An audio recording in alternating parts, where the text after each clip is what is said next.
Good evening, everybody. How are y'all doing tonight? Last Zahner Conservation Lecture of the year.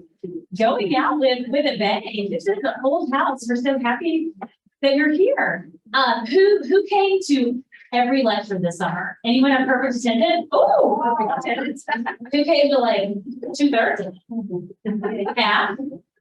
First one ever, who's never been here before. All right, well, welcome to each and every one of you, whether you've spent every Thursday with us this summer, or this is your first time here at the Highlands Biological Station. We're here in the wonderful Highlands Nature Center. We have had a big, crazy summer, and we're somewhat winding down in that capacity, but there are always opportunities here at the station for learning. And let me just tell you about a few of them. So, there's a lot. I had to bring a lot of these. Next weekend, Native Plant Symposium. Who's already signed up? Woo! This is an incredible event. We're honoring the 60th anniversary of our botanical garden. We have world-class speakers, Doug Tallamy, Patrick McMillan, Dr. James Costa. It's going to be a great event Friday and Saturday. Tickets are still on sale. Come on, come all. More info here on this postcard if you need it. And then the next Friday, special private lecture here at the Nature Center on Friday night, the 23rd, with Dr.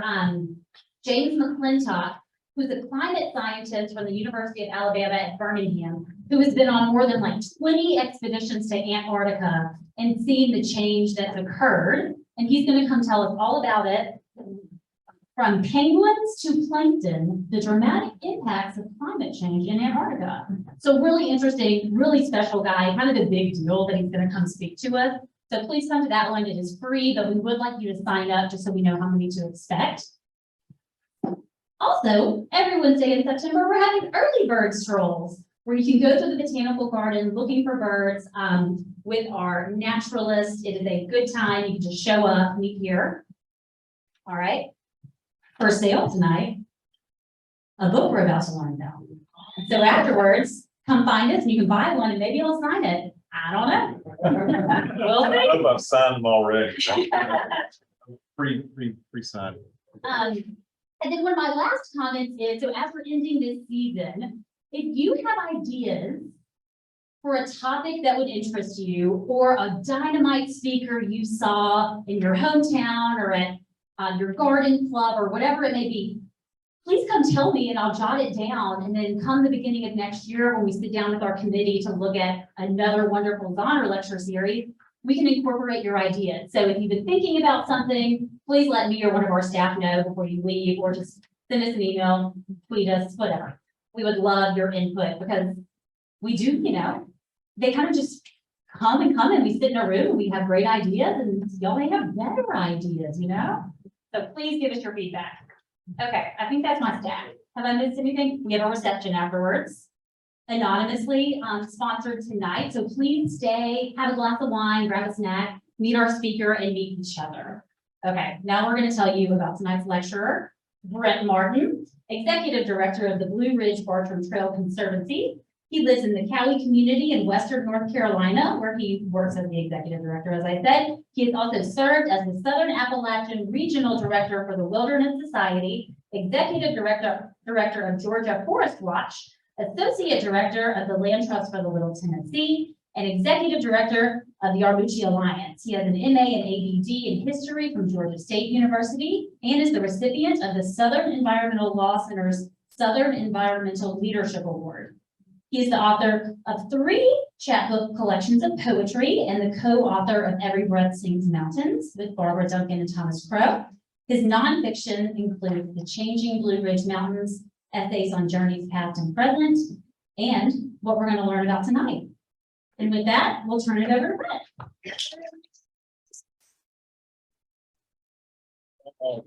Wow. Well, it's a great honor to be here and wrapping up this great lecture series. It's great to see so many friends here tonight, and thanks to Winter and to Holly and the staff and Charlotte and everyone for making this happen every year for so many years, and to join the Zahner and the Zahner family. So today is a very special day. How many of you have heard of Horace Keppert before we get into George Masa? So today is George Masa's birthday. So well, Angela's up here in the front row for a good reason. So it's Horace Keppert's birthday. So sorry. Hang on. Sorry. All right. I'll say everything I just said. No. So today is Horace Keppert's birthday. So we're going to talk about Horace Keppert a little bit tonight as we go through this presentation. But if you aren't familiar with our Southern Highlanders, it was a classical book at an honor beyond the Southern Appalachians, the mountaineers of this region.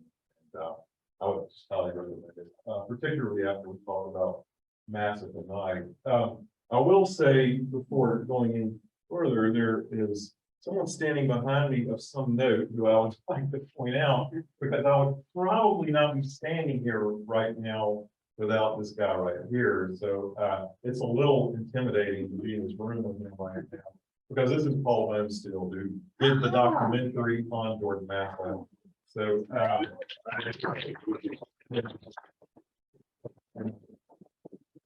tend to just let Paul say it, he can go get some line, but anyway, it's great to have Paul here, and we'll talk a little bit more about what Paul's working on now, but he is doing a project with the biological station, which I think is something, awesome to do. So if you haven't seen Paul Homestead's documentary on George Masa, which came out in 2003, which was my first big introduction to George Masa, and it's kind of why this is happening. When we talk about that more as we go on. So if you aren't familiar with George Masa, the Japanese photographer who lived here in these mountains from 1915 to 1933, lived in Asheville during that time. I'll tell you a little bit just how, a little bit, starting out about how just enigmatic this guy was. But this is a advertisement from the San Francisco Call in 1907 that I emailed with Paul about after I found this ad. I don't know if you all have ever been on newspapers.com, but it's like a nightmare. It's like any subject you're interested in now, you can just like go down a rabbit hole forever on newspapers.com, because there's just like all these newspapers now being digitized, archived. And so I was just like doing as much as I could dig down on George Masa. And this ad popped up. And so I sent this to Paul. And I said, Paul, what do you think of this? He says, my God, this could be the earliest record that we have on George Masa in this country. We put it in 1907, and George Masa was born Masahara Izuka. And who's that? Who's that as a backdrop? The soundtrack to your presentation. Anyway, so Masahara Izuka, who came George Masa up on a Robin's country, Paul and I exchanged emails about this, like, what is this George Masa? Who else can it be? So we really don't know, and Paul has been doing a lot of research since this book came out, and he's been continuing to do research on that for sure. This is maybe the George Masa has had, probably pretty good likelihood. He did arrive in San Francisco sometime around this time. And then, he advertised himself as a butler. What I love about it is that he advertised that he did references. He's a bright, gentle person, which everyone who knew Masa later in life could attest to that. And what was interesting is, I was puzzled by this, of course. And then I just kind of Googled the Google map on 1651 Fillmore Street in San Francisco. It's like, it's a Goodwill store now. So it was kind of cool to do. So anyway, there's this gap from 1907, 1906, whenever it was, in Masa Robin's country. He was born in 1881, which is generally believed the date he was born. He gave conflicting birth dates about when he was born. He used 1885 on insurance policy once, used 1891 on another document. But most of his friends agreed that when he died in 1933, he was probably somewhere between 45 and 50 years old. So there is a gap from 1906, 7, whenever Masa got into the country, and when he came to Asheville and worked at the Grove Park Inn in 1950. And working at the Grove Park Inn as a bellhop, Masa excelled really quickly. The manager of the Grove Park Inn, Fred Warren Seeley, who was the son-in-law of E.W. Grove, just kind of was smitten by Masa, I guess you could say. They have a lasting friendship after 1915. And Seeley bailed him out of times and helped him again, on his feet at times, and also Seeley reported into the FBI in 1916 as being a potential spy. Because Masa was such a strange character, and wrote so much and just took such copious notes all the time. A characteristic of his would just be, go along with him. And I'll show you some examples just of the notes on notepads that are at Western Carolina University, just a copious amount of notes he took on place. His obsession with distance and making sure accuracy was foremost in his work. So he arrives at the Grove Park, ostensibly with some Austrian friends he had met either out in San Francisco or somewhere along the way. He spent some time in New Orleans before coming here. And that journey is just this kind of missing decade almost of his life. And by the time he got here in 1915, he would have been in his 30s. So he's somewhat, on in life, I guess. And then becomes this sort of, amateur photographer at the Grove Park. He leaves for a while to go back and study photography in Colorado, or gets a job in Colorado Springs, leaves Colorado Springs, and 17 comes back to the Grove Park and stays at the Grove Park until he opens up his own studio, Plateau Studios, with a young man by the name of Blake Priestman. The Priestman family in Nashville was pretty prominent. And so this is just a fairly massive image. And this is Masa around 1919. And it's really, to me, a photograph that's a little painful to look at almost, because he ages so quickly in the decade after this. I don't think I have a photograph of him, but there are some in the book of him in the late 20s and early 1930s. And by then, like within just a little over a decade from this, he had lost all his teeth. He was just extremely frail, even though he could walk anyone to death in these mountains. He's absolutely renowned for his ability to hike and do tricks. But, this is what I consider to be a very young, youthful George Masa during the course of the next decade. Just a lot of hard living, not just like, like booze or anything, like Pepper, just like ups and downs, spending most of his time in the woods, like always up good. But this is just an example of like dozens of these at Western Carolina University, in the Hunter Museum, just like all of these notebooks that Masa collected when he was serving on the nomenclature committee here in North Carolina, establishing place names for the park. It's just full of distances and trail logs and place names, and it's just an amazing amount of information. You can see how great his handwriting was. And this is Masa worked as a commercial photographer. He worked for Paramount News. He worked for the Asheville Chamber of Commerce, Path News, any number. We'll talk about how he worked with Frank Cook here in the Highlands. But he's most known for his work on the Smoky and just being such a knowledgeable person about the Great Smoky before it was ever designated a national park. And sometime in the 1920s, it's not known exactly when, he met Horace Pepper, who by then was the most renowned outdoorsman in America. He published our Southern Highlanders. It was already the second printing. This is the second printing edition out here that I have. He had written Camping and Woodcraft, which was just like a classic by this time, just like what it was like to be a gearhead in 1925 or something. If you imagine, like, all these REI geeks we had, with all their, like, Horace Pepper wrote the first book about that in 1916, I think it was, when Camping and Woodcraft came out. Anyway, so Masa and Pepper became fast friends probably during this period. Masa's photographs would have been getting around. People would have been seeing Masa's photographs in the 1920s. Pepper had a fascination with photography and dabbled in photography himself. So however these two men met in the 1920s, they became really, really fast friends. And I think in many ways, two people who were as different, or at the same time as the same kids, sharing so much. So anyway, these two guys meet in the 1920s, and here's Pepper, like this amazing outdoors guy who's written Camping and Woodcraft, everything to do in the backcountry to be comfortable, from like building a campsite to cooking in the backcountry.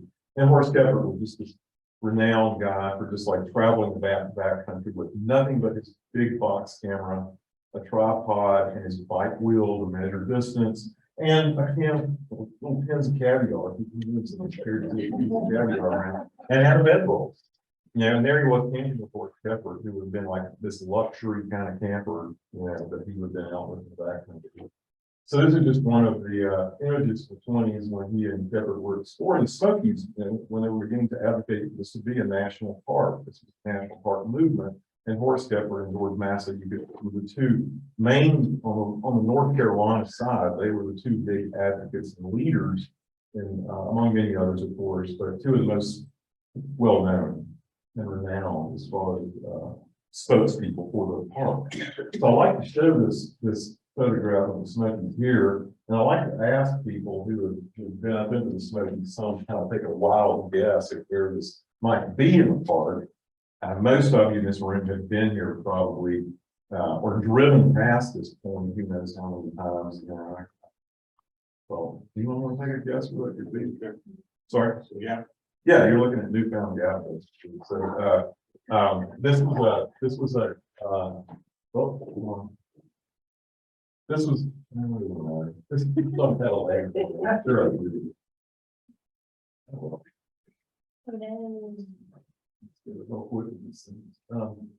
anyway, so Shepherd was a famous story. It was published in the Asheville Citizen Times, an account of this journey that Shepherd and Masa made in the Smokies to traverse the Smokies. During this time, he being proposed in the park, and all the advocacy and funds and the photographs and much more we can talk about that. But this great story that's published in the Asheville Citizen Times, Shepherd and Masa drove around Mount Sterling, which is where I-40 is now, around that side of the park, and came in around Gatlinburg, and they were going to come out in Cherokee and Rising City. And this was nothing more than a gravel road. You can imagine Gatlinburg across the Cherokee. And he didn't ever get to Newfound Gap here. I don't know who the other picture is there in the photograph, but this is, yeah, it's probably Shepherd on the left and the right. And then looking off towards the Salt Peak, Charlie's Canyon, that area there where the Appalachian Trail is running along the stones and the Rocky Mountains. And it's just such a bad road. They're going to go ahead and try to make it down to Bryson City. And they get stuck just trying to get down to Bryson City. That's how bad the road was. And they get pulled out of the woods by Champion Fiber lumber crew who were logging parts of the Smokies at the time. And now that is probably last year one of the most, if not the most, parked in national park parking lots in America. So the Smokies last year had over 14 million visitors, the most visited national park in America. It's just unbelievable what success can bring. And so I puzzled so many times. A lot of this book was about my visiting Masa landscapes and kind of reflecting 100 years later on what those places that he worked so hard to promote, like the town of Highlands, as he was hired to promote. What was the result? And it was sort of like a 21st century revisiting of the landscape that Masa worked so hard to protect. And I think it's important to note, and we'll talk more about this as we get to the island section, but I mean, these mountains were just going through this incredible transition in the 1920s with this movement to create the national park, but also the national forest system has only been created here since 1911. And there's only been really been some big acquisitions in these mountains since 1916. With Edith Vanderbilt selling over 90,000 acres to the Forest Service for $3 an acre in 1916. So these mountains were incredibly being under incredible duress from all sorts of resource extractions, timber companies coming in, railroads coming in, all kinds of mining operations. And so the race was really on at the time for that, protecting what the land that could be acquired for the National Forest System, of course, which ended up with us having over 1 million acres of national forest land and over 500,000 acres of national park service lands in this region. So it's a pretty incredible success story.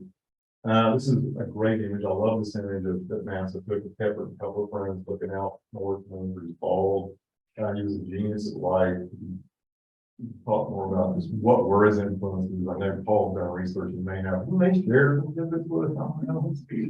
I know that he's been doing some work with some researchers in Japan in the last year. So great shot of Chimney top, absolute master of light. And I just threw this in for the Forest History Society. This is a Double Springs Gap. And this is what was going on in the Smokies at the time that Masa and Pepper were exploring the Smokies, really fighting and building a visual and a written argument for why the Great Smoky Mountains should be protected as a national park. And during the 1920s, Masa became so renowned for his ability to know places in the park. He and Kepler both were, well, Kepler was placed on it formally, the North Carolina Nomenclature Committee, and Masa was this sort of informal kind of expert, which I've always puzzled over because he was Japanese, was he discriminated against? And it's a big subject that we could talk a lot about, can say more about, but anyway, this is just an example of Masa kind of working on Cherokee place names during the 20s to kind of in the early 30s to kind of get a sense of what the Cherokees call these places in Smoky. So it's really interesting. So if y'all have followed the recent kind of renaming of Queen's Dome in the Smokies, Swanee, Mulberry Place where the Bears meet, there's a big story behind how the Smokies got all this places. That's it, the second dot. Is it? The second red dot down. Yeah, Mulberry Place. So there it's Queen's Dome from the Mulberry Place at Queen's Dome. And so this is a big deal, and I won't go into all the details on it, but it was, it was a big deal to get these place names down on the North Carolina side, the Tennessee side, as they were mapping out what would become the Great Smoky Mountains National Park. And Masa was considered, as much of an expert, if not the expert on some of the places, the Great Smoky. This Japanese man who came to this landscape as a 30-something-year-old guy and just became obsessed with this landscape.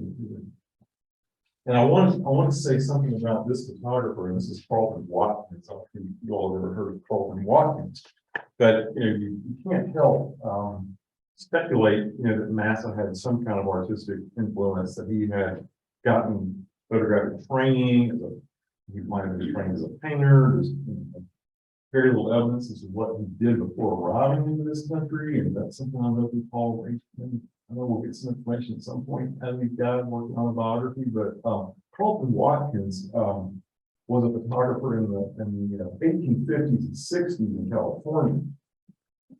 Carlton Watkins' photographs became one of the primary reasons that Yosemite National Park was protected. So Watkins' photographs, Ralph Waldo Emerson collected these photographs. It was like these photographs became really significant photographs in the American West. And it's so interesting to me how Carlton Watkins, in many ways, this is another Watkins photograph, he photographed for a lot of commercial businesses and commercial enterprises in California, much like Masa did in North Carolina.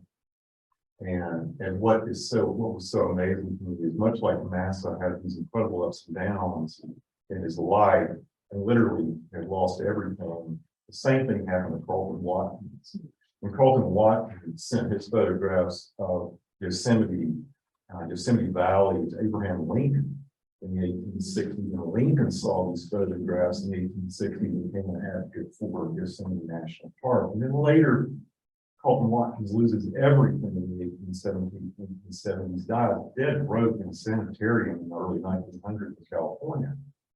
And I just couldn't help but wonder if Masa encountered this somewhere in California during the early 1900s and seen Watkins' photographs somehow and became influenced by that. But much like Masa would photograph some of the devastation in the mountains, it was interesting to me that Carlton Watkins, who just had this incredible aesthetic sense of what it meant, to have a sense of place and an argument for a place. At the same time, he was having to do it much like Masa and work on some of these more commercial shoots to promote these very destructive things going on in the landscape. But Watkins was just someone that, it was just another one of the side trails that I felt like I could just go on down forever exploring Carlton Watkins' life, too, which there have been a book with mine by Tyler Green that's really good. And this is a George Masa photograph from the 1920s of the Hans Rees Corporation, one of the biggest commercial tanneries in western North Carolina. This is down the River Arch district of Asheville. You know, you've been down there now. It's very different kind of place. You wouldn't be smelling tannin bark, you know, and the leather hides in the atmosphere. You'd be smelling like marijuana and lattes or something. Yeah, so it's a very different place. But yeah, this is another side of the story. Like I was doing history on land acquisition in Cowley Mountains, which is where I live, where I live here in Macon County. And I was doing a presentation on where we live series for the Cowley Inheritance. And so I'm doing all this research. I did this for a while on land acquisition records on the Cowley Mountains. And I came across this map showing the Hans Reese Corporation owning 8,000 acres on top of Cowley Mountains, just like right above where we were. And I've always wondered about land acquisitions up there. You know, they just flood the hell out of those mountains in the early 1900s. And then I come across this massive photograph of the Hans Reese Corporation in Asheville during that time. I mean, you know, like here's another thread in the landscape, another connection, piecing together this landscape's history. And on the Highlands, so this is Whiteside Mountain, 1929. Very different looking landscape in 1929, right? Yeah. See houses, you know, there. I think I may read you a little section out of the Highlands section. Hope no one throws stuff at me for what I read. But yeah, Masa was hired by Frank Cook in 1929 to create a promotional piece for Highlands. 1929, people threw horseshoes on Main Street. I mean, it was a different town in 1929. And Masa was hired to really be the big promoter for the town. And Frank Cook hired him, who owned the Highland Inn here, to create this photographic promotional piece. And Masa created other promotional pieces for places like Mount Mitchell before. He had some renown for this. And Cook hired him for a week, and he ended up staying about 2 weeks. Cook was starting to think he couldn't get rid of him because Masa was just such an obsessed person when it came to detail and light.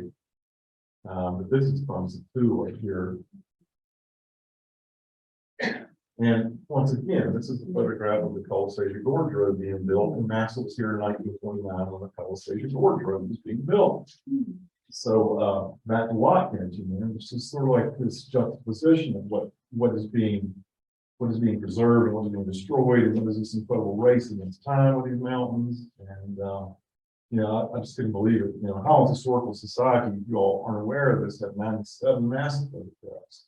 And I'd first seen these at the Bascom Gallery, you know, several years ago, when Bascom took these out for public display.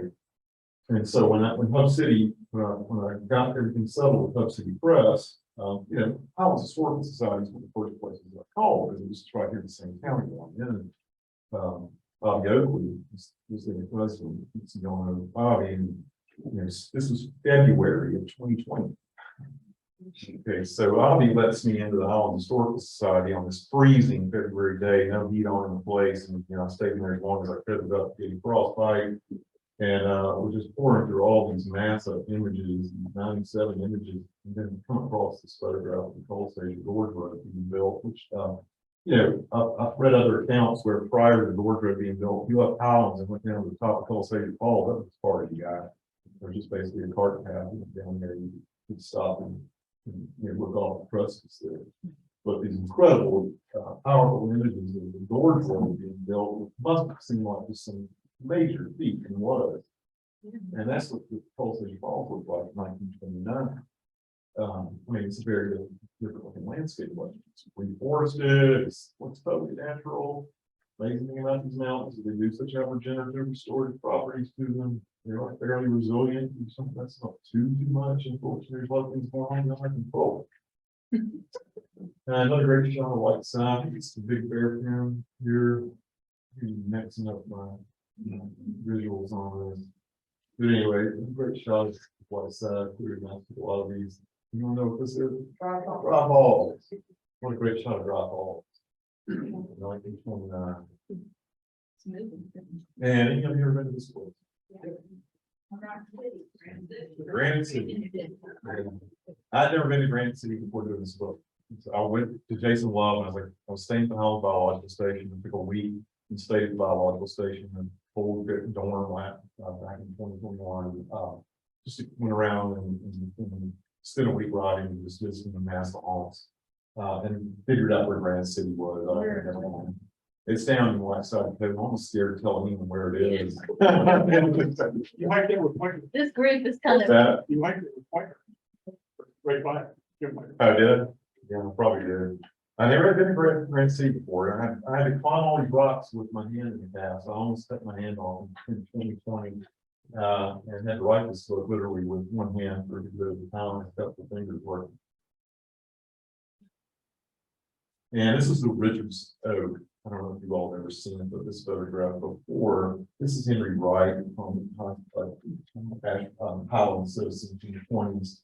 I really wanted to figure out, email Rand Schaffner about this, but where is this? I'm sure this is going right. And Rand told me to just do this and obliterated at some point. I forget exactly what particular development went in. This is right. It's enormous, probably 6 foot diameters on the red oak here on the Highlands Plateau. And this was the primeval forest that was called the primeval forest. I think it was over 300 acres of old growth up here on the Highlands Plateau. That was that I emailed Rand about, and Rand gave me the fate of that. what's that now? Oh gosh, I've got it in the book. Long day. But it was known among local people in Highlands here as the primeval forest. It's in the chapters that I wrote on Highlands. This is a dual mountain, 29, with a family of people pretty much coming up from Highlands by horseback. So Masa just took a lot of photographs of the Highlands Plateau. He took photographs of just people, houses in Highlands, prominent citizens in Highlands. He shot White Side, being off the Highlands Country Club, look at that shot. And also mountain and children. So maybe for I should probably read a little section on Highlands. Should I do that? At the risk of growing, I'm just kidding. It'll be okay. It'll be all right. So this is, I'll go back to the Richardson.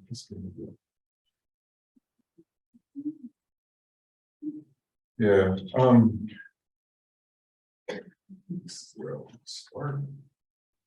Yeah, Masa's photograph of Richardson Oak with Highlands icon Henry Wright is one that I've wondered over for some time. I'm familiar with most of the remaining old growth forests in the area, but I hope this mammoth specimen might be standing somewhere on the edge of a golf course or within the confines of a gated community. Yesterday, I emailed Ranch Doctor, author of Heart of the Blue Ridge, Highlands, North Carolina, who wrote me back last night about the Richardson Oak. Rand tells me that the oak was on Henry Richardson's property, which Thomas Harbison tried to preserve before Richardson's death in 1938. Richardson agreed to hold the property and sell it to the Harbison family for $20 an acre, an agreement that never came to fruition. Wilton Cobb purchased the 289 acres of Richardson's primeval forest. Okay, so it was north of Bearpin. North of Bearpin and developed as late primeval. This property changed hands again in the place where the oak stood is now Highlands Falls Country. Masa's photo of the forest in 1929 is simply titled Primeval Forest Road Oak. The oak is gone. On to Plan B for the day. I leave early for physical therapy in Franklin, get a red eye at Mountain Fresh, and head on down to Palisades Gorge on a state highway Masa photograph while it was being blasted. This road, in addition to being a tourist attraction, is a major commuter route between the town of Franklin and Highlands. An hour earlier, I would have encountered the NASCAR race at Franklin's working class, speeding up the gorge, working at numerous restaurants, hotels, and gift shops in Highlands. That race is surpassed only by the insane dash down the gorge after 4 o'clock every afternoon of the week. I passed several Masa photo landmarks, Bridleville Falls, Dry Falls, and blasted notch to be photographed when the road was being built in 1929. Didn't pass the pullout for Palisade Falls. All these normally packed parking areas are empty in this tourist off season. The river looks wild and pristine, like the Nantahala and any other number of Appalachian rivers that's altered. Masa's photos show a Palisade under assault by heavy equipment. The evidence which remains to this day, but it looks wild, to a great degree is wild. Despite the damming of the river in Highlands, Lake Sequoia, the discharges from Highlands Water Treatment Plant, and the multitude of RV parks and septic systems along its shores. I headed back up the gorge after physical therapy and decided to spend the afternoon in search of Masa at Satula Mountain. Satula Mountain is a significant part of local history, having been saved by the Highlands Improvement Association under the leadership of Marguerite Ravenel, who swore that the 32-acre tract would never be developed. It's now owned by the association's descendant, the Highlands Casualty Land Trust. And according to their website, I must walk 1.7 miles from downtown to access the property. I last climbed Satula a decade ago with Jeff Riddle, who's y'all might know, to see a rare occurrence of Juniperus communis that is found on its southern edge. And I don't remember having walked there from downtown. I drive up Satula Road and greeted by two stone pillars that say Satula Mountain Historic District. Signs further on say hikers welcome, but there are also no parking signs everywhere. I don't remember any of them. I drive on toward the summit, but I'm less and less convinced I can park anywhere given the plethora of signs. No one is here in these empty opulent homes, and I mean no one. Nonetheless, I imagine private security must patrol the area, so I turn around and head back to town to park. Streets in town are also empty, so I find a place close to Satula Road and start walking. The original road up this mountain was built by Captain Priolo, is it Priolo? Ravenel in the 1890s. And I wonder how much of this road still lies with its footprint. It's uphill the entire way, steep on pavement, no shoulders. At the road's end is an empty cul-de-sac with plenty of room to park. A woman drives up in a large white SUV with a dog, gets out and starts walking. I'm confused, since it's so clear the hikers have to park in town. But it seems perfectly normal with her. She probably knows that no one's going to stop her, and I wish I'd spared myself a long walk and parked here as well. I'll read one more paragraph.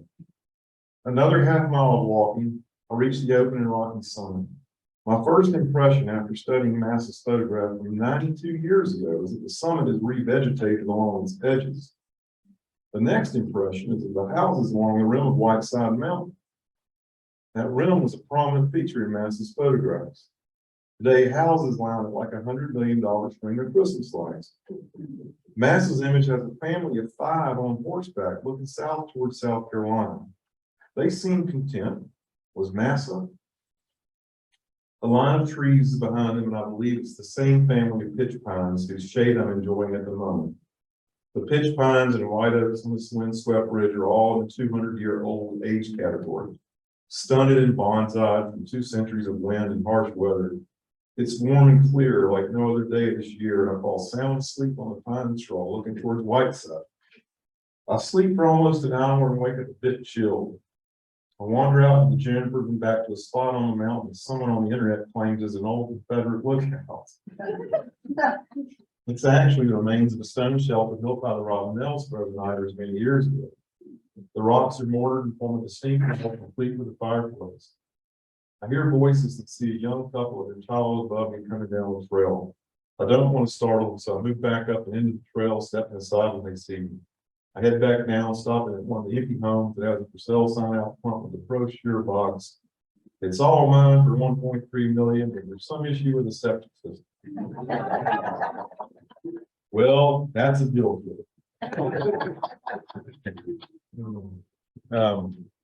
All right, so it was lovely being here. I love the homes back there. It's an amazing place. And it's just great to get out and explore these homes. So here, I mentioned that we did a promotional district in Mitchell State Park before it was ever around Mitchell State Park. He was hired to do that as well. Took some absolutely stunning photographs of the Mount Mitchell area. And I'll put a couple up, but most of those are all in the book. These images, once again, he photographs destruction and photographs of duty and juxtaposition because it's very much a landscape totally under assault by Hurley and Project Railroad Company who were logging the Black Mountains to death during this period. So it was literally, once again, this race against time.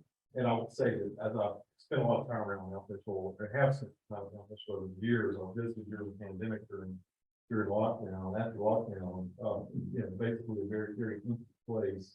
and began doing a lot of research into the history of Untitled State Park, and, you know, it's a whites only state park for a long time. And I found, of course, NASA was there photographing it, when the park commission had already passed that as a law, as part of what. I wanted to mention Chimney Rock State Park. NASA also did promotional pieces on Chimney Rock. If you've all been to Chimney Rock State Park, or haven't, you go yourself, go see Chimney Rock, and it's incredible photographs of Chimney Rock State Park. It's probably not a very good example. I just put it up here because Cold Mountain is this place that everyone's familiar with, but this is a map of one of Masa's outings to Cold Mountain. And I could just, you know, run out of time here in a minute, but Masa, is extremely active with the Carolina Mountain Club after the Carolina Appalachian Trail conference merged with it in the 1920s and became a really active leader in the Carolina Mountain Club. And, you know, UNC Asheville has all the Carolina Mountain Club trip reports years and years and years. And I led hikes for Carolina Mountain Club for years. And I used to just grumble because I would leave these long hikes on the weekend. You had to come in boots vintage, just pound on my email door, like, when do you get that trip report in, Brown? You know, all the trip reports in right away, you know. So yeah, I look back at all these 1920s trip reports by George Masa, all these incredible places that he led hikes to, and these incredible outings to. And I found this map that he had made of Cold Mountain back when it was really probably still a hard place to get to. But you know, just came across Masa's trip report to Cold Mountain. It was just such a great thing to kind of flip through and see his, you know, what the weather was like, what the conditions were like, how far they drove, how far they walked, and how far he measured with his little measuring wheel. This is Immigrant Falls, Chimney Rock. Another shot of Chimney Rock. Masa took. If you've been to Chimney Rock, you know that you stand on Chimney Rock at that point now and look down at the spot. It's a very different landscape. And you all have been there before. Any of you, what's missing in this photograph? Lake Lure. There's before Lake Lure, it's around when Lake Lure was being incorporated as a town, and Morris family and all were developing it, and see the roads being punched in.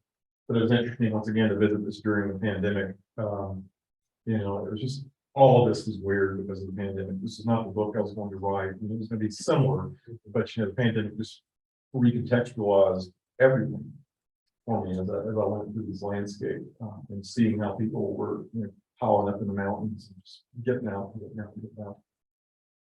And something else that NASA did during the 1920s was become active in mapping the Appalachian Trail in the Southern Appalachians. And this is a Masa map from, I think this is 31, that was published in the Asheville Citizen Times. And Masa and Pepper were basically charged with mapping the route through the southeastern part of the country here and through the Great Smoky. There's all kinds of great stories about Masa and Pepper, you know, and Asheville Citizen Times crews, you name it, about how difficult it was to map this terrain and chart the course of the Appalachian Trail during this period. But Masa and Pepper basically mapped it through Macon County. There are other reports I've read of their trips into the Manhattan Mountains. Mapped it down and were part of the team mapping it all the way into Georgia. And so it's a difficult photograph to see. It's a photograph that came across in Western Carolina University Archive. This is just like a Polaroid that Masa had taken from 1931, early 1931. And anyone know what that is there? It's kind of hard to see. Yeah. There's Stone Mountain. Yeah, which you can actually see. I don't know. You can see where it's starting. The memorial is starting to be carved out of the mountain. I couldn't help but wonder, you know, once again, back to Masa's ethnicity, what it must have felt like, you know, what did he know about that? That was being proposed as a southern terminus of the Appalachian Trail during this time, along with Mount Oglethorpe. It would become Mount Oglethorpe, and there are other photographs now that took of Mount Oglethorpe in Georgia, which, you know, from that, my ancestors were all from that part of Georgia. And that was once again just a weird kind of thing. Like George Masa was like probably there when my great grandfather was living in Dickinson County. You know?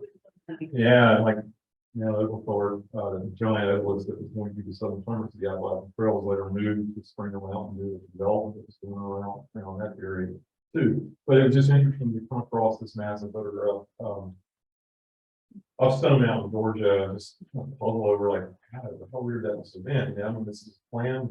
member who owned Stone Mountain and the plan member who was in charge of sculpting before family project moving on to something else. Anyway, Masa died, and Kepler died in 31, April of 31. And I think George Masa just never really recovered from that. I think that it emotionally was such a deep scar on him. I think in talking to his friends, and even what he said to his friends, it was just like really kind of changed his life for Horace Kepler to die. He went on to start a postcard business before he died. This is just one of the postcard images that Pat Memorial Library has an enormous number of massive postcards. He hand colored these, and after the Depression, after he left Highlands, everything, he loses everything after he just goes through periods of boom and bust until he dies in 33 of TB in Nashville, for him, and some kind of a tough few years for him after Kepler's death, where he just kind of struggles to make it, continue to make it after the Depression. A lot of hardship there, but he dies in 33, and he was Carolina Mountain Club, who he extremely intertwined with his work and career. He goes, the Carolina Mountain Club pays for his burial expenses. He doesn't have a headstone for a while even. And I think it was George Stevens and Carolina Mountain Club raised the money to actually have Masa buried in a steel casket, because he wanted to be buried next to Horace Kepler in Bryson City, which is where Kepler is buried now. That never came to fruition. They did raise the money for a headstone and went on for a good while, for almost 3 decades, trying to get a place in the Great Smokies named for him. And that took until 1961 for the Carolina Mountain Club to just doggedly pursue that designation, Masa Knob, which is just south of Mount Kepler, kind of like in the triangle where Charlie's Bunyan is, and Mount Kepler being that part of the Smokies.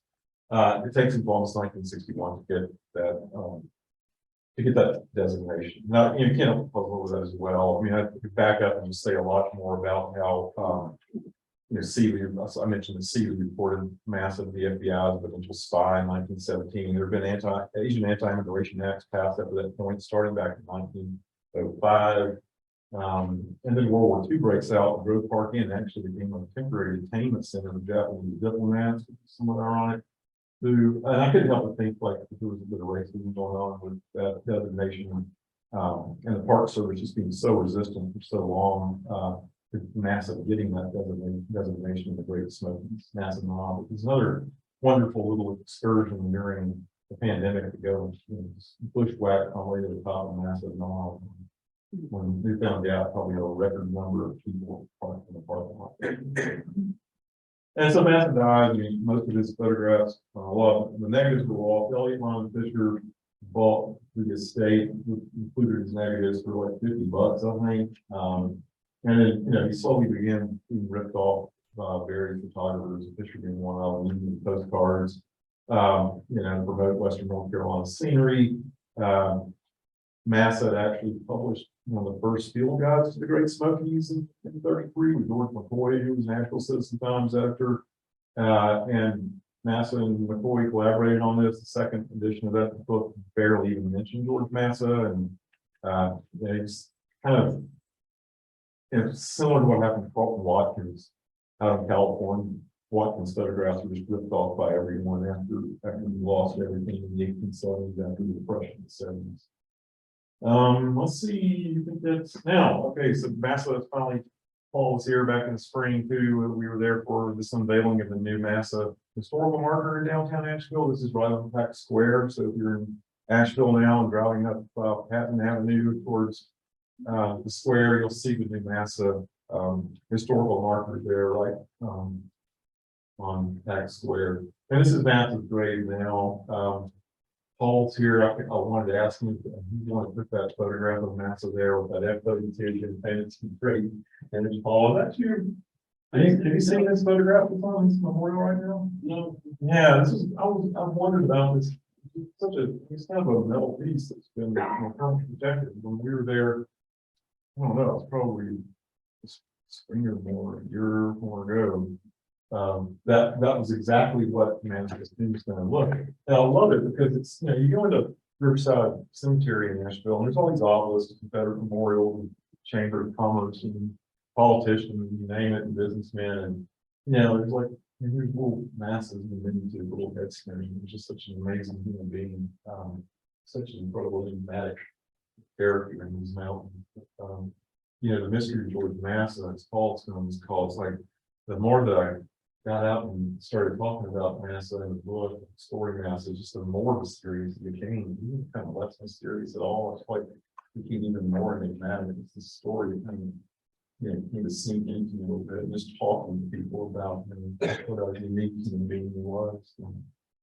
So that's about it. We'll talk about all kinds of things. We'll have some, we have a few minutes for questions. So,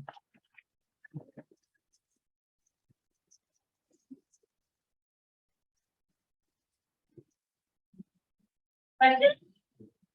No, it sounds good. Y'all ready for it? You got a question? Not a question, but a statement. Next year, $5 a day to park. yeah. Smoky Mountain National Park. $5 a day when you go to pull it. Yeah. Unless you buy your pass for $45. I mean, yeah, maybe, I mean, that's like, I don't say about that. I'm kind of remain neutral because I don't know what to do about it. The park is so overrun with people. What do you do about this huge infrastructure, you know, problem they have at the Great Smokies? Yes, sir. Brent, what photographic equipment do we carry? A big, I mean, yeah, he uses kind of cameras, but the one that's on the cover of the book is this big, I think it's 8x10 box camera, and I've got one of these that I meant to bring to set up, but I don't know, Paul, did he carry? Do exactly what kind of camera he would have been doing? Coleman and Chimney. I'm getting it a little wrong, but it was actually pretty big for the era because he wanted to use the large Yeah. negatives because it cared so much about the quality. Yeah, Well, everyone was moving a little smaller at that time, smaller like 5x7s. He had about a dozen cameras when he died. it was the one great photograph of him with all of the cameras there. I guess he must have been in his 20s, you know, I think that must have been early 20s, where he has like, I don't know, like half a dozen cameras stuff around him. But would he have taken that tripod, a heavy tripod in everywhere? That's a good question. I think, Paul. He was known to have done it, yes. If I occasionally mean- you get someone from the Carolina Mountain Club to help. To help him out. Yeah, I don't tell you that got some of those photographs without carrying, particularly like the Three Forks, some of them in the Three Forks, because some of this stunning photographs of the eastern part of the Smokies, one of the rugged parts of the Smokies. And I came across Carolina Mountain, one Carolina Mountain Club trip report from Masahara hike like 9 miles into Three Forks on the other part of the Smokies. But it's just, you know, Ted Alexander, the founder of Appalachian Ranch, called it one of the wildest places in the eastern United States. And I can personally attest to that. I almost found out just how wild it could be once there. But yeah, I found a trip report where he had hiked over 9 miles. I think they came up in Little Creek. He and Ted Alexander, a few people here on Mountain Club. And then they had gone to Mount View the next day. I think it was like 16 mile round trip. And they hiked back out the next day. And I thought, He had a collapsible tripod, but it was still heavy. Yeah. He probably carried his 5x7. oh, a trip like that. Trip like that. Yeah, And plus his bike, plus his wheel. yes. Take one more. Sure. Was he formally trained or was he self-taught? Now, this is where I want to ask Paul if he's willing to share any new information with us. Prior to when this book was written and Paul was doing research, I exhausted everything that was out there then, which is mainly what NASA, the chapter on NASA that Forrest kept about. Good question, because you think he was from the work, and it's been a very much a topic since the very beginning to figure out whether he just took to it naturally and was mechanically and artistically inclined, or whether he received training. Honestly, I have about 6 topics that I've sworn myself to be. This one, I have less secrets, fewer secrets, but I will say there's evidence that we think we found where he might have gotten some formal training, or I won't say formal training, some practical experience before Asheville. All right. So that's like one of, again, a bunch of topics. I hate to be a tease. Yeah. In this But the research that has been going on for the last 2 years to try to answer some of these mysteries of George Masa has honestly been some of the most exciting things going on in my life during the pandemic. While Brent's writing this marvelous kind of personal approach to Masa, we've been trying to break down his DNA almost literally to try to figure him out on another level. And now I have to just write a really good book. Because I have a co-writer, Janet McHugh, who worked on the Horace Gephardt book with George Ellison. And she's my better half, not literally, well, as a writer, yes. And together, we're gonna make that book. So I'm excited about it, and hopefully late next year, it'll be around. When you do, you can come back and Yeah. fill us in. Yeah, I'm hoping this is like whetting the public's appetite for what's. An appetizer. Well, thank you all for coming. Please grab a drink, stick around, meet Brent, buy a book, and keep coming to our wonderful programs. And if not, we'll see you at next year's Zahner Lecture Series. Thanks, everyone.